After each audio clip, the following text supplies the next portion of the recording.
Hi guys, shout out everyone. Dito ako.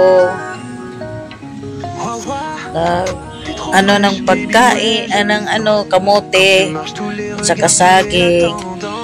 Bumili ako para ito ang kinakain ko, magda-diet ako para itong magandang pang-diet guys, ito ang kainin niyo palagi.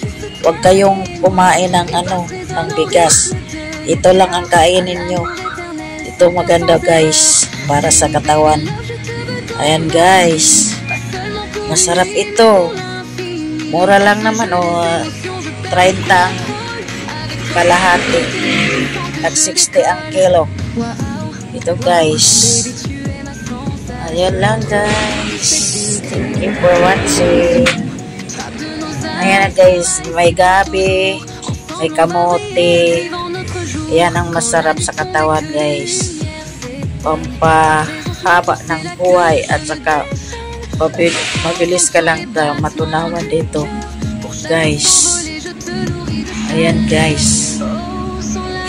Kaya ito na ang kainin nyo guys para healthy guys. Yan lang guys. Thank you for watching. Bye bye.